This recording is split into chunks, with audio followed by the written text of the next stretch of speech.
Hey guys, welcome back to another video. Today we are pinning the iPhone 12 Pro Max versus the brand new Galaxy S20 Ultra. Which one is better? Which one should you pick up? And also, can 5G really help the 20 Ultra beat the iPhone 12? Let's go, iPhone 11. Let's go ahead and see, guys. Alright, so now just taking a quick look at cosmetics, okay? So looking at both these phones, we both have very beautiful phones on our hand right here. Both of these phones are very gorgeous in the hand. They feel very nice in the hand. And overall, I love both of these phones. I'm currently a old Apple fanboy, now going to Samsung, now going to Android. And again, I like them very much. The back of this iPhone, very nice glass, very nice matte finish. Doesn't really pick up fingerprints at all. You do have three different cameras right here. Of course, we have ultra wide, we have more zoomed in, and we have portrait lens, and they're very gorgeous. On the bottom, of course, we do have no headphone jack, but we are greeted by two volume controls, we're greeted by two stereo grills right here, and of course a lightning port at the bottom. Looking at this display is absolutely gorgeous. Of course, we do have a notch at the very top, which is something Samsung did away with. And again, very awesome phone overall. Now on this phone though, we have the volume rockers on this side and then power button on this side. This is something, if you get this phone, the Galaxy Note 20 Ultra, you're gonna go ahead and really, not realize is that on this phone, the volume rockers and of course the power button is all on this side. It's all on one side. So this left side pretty much has nothing at all. Now, the thing that does go ahead and supersede what this phone has and this phone has is it does have, first off, an S Pen, which I like so freaking much. And also it does, of course, have it has a USB-C port at the very bottom instead of a lightning port, which is nice. And of course, it does have a low volume grill, low stereo grill right there. So now looking at the back, you can see already this is a fingerprint magnet. If you get this phone, you're going to be dealing with the most fingerprint-esque. So recommendation would be getting a nice sleek case, something small, something keeping the small form factor of this phone, but also, not looking at the whole fingerprint stuff.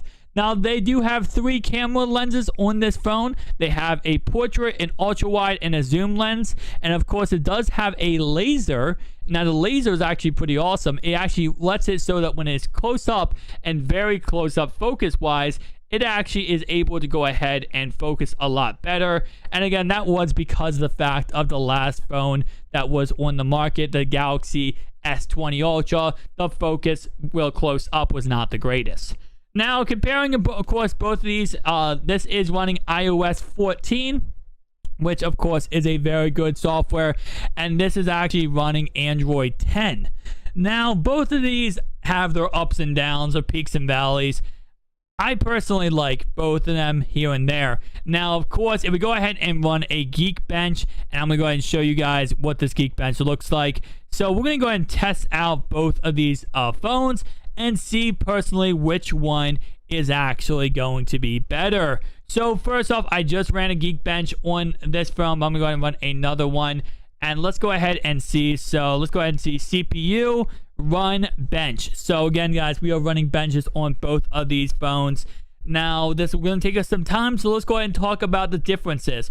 First off, this phone right here, the Galaxy Note 20 Ultra, does come in with a refresh rate, and I do have a transparent screen on this phone, so I'm gonna have to go ahead and show it like this. I have a screen protector that you can't see it from the side. So I forgot about this when I did this. You can't see my phone right now. So anyway, guys, but as I was saying though, with this phone is that this phone does, of course, have 120 refresh hertz display. This one does not. This one only has 60 hertz refresh rate. But of course, on this phone, you can only run 120 hertz if you have it at native 1080p. If you want to have it at that 4K quality, you can only run it at 60 hertz for this phone right here. Now, when it comes to this phone, this is, of course, both of them are OLED panels. And again, as I'm going to show you real fast, is that guys can see no notch, just a punch hole camera lens for the Galaxy Note 20 Ultra, just a punch alone. And a lot of Samsung phones are like that. They don't have the notch, they just have the little camera lens, you know, punch in there. And honestly, the front-facing camera of this phone is absolutely gorgeous. I freaking love it. It's absolutely beautiful.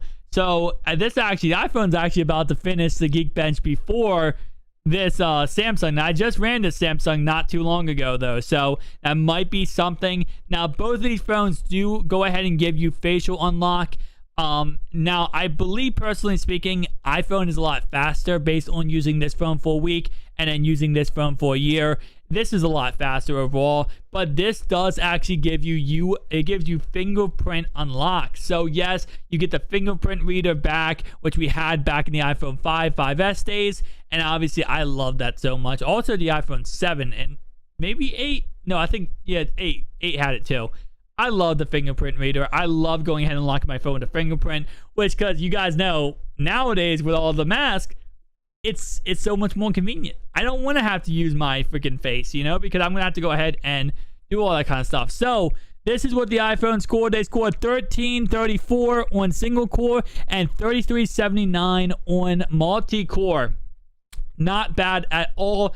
Again, this is the best iPhone you can get right now in the market. iPhone 12 is coming out later this year. But again, the best iPhone right now in the market is this iPhone right here, which is absolutely gorgeous. Now, going ahead and taking a look at the Galaxy Note 20 Ultra, you are going to see that it did go ahead and score less on both categories. It scored 966 single core and 3103 multi-core. Now, there are two versions of this phone. If you go ahead and get this phone in the version you can see right now, this is the United States version. It's going to be a lot better than if you get it outside the United States version. It's just, I don't know why Samsung did that, but they put less components in this if you get it out of the States, out of the United States.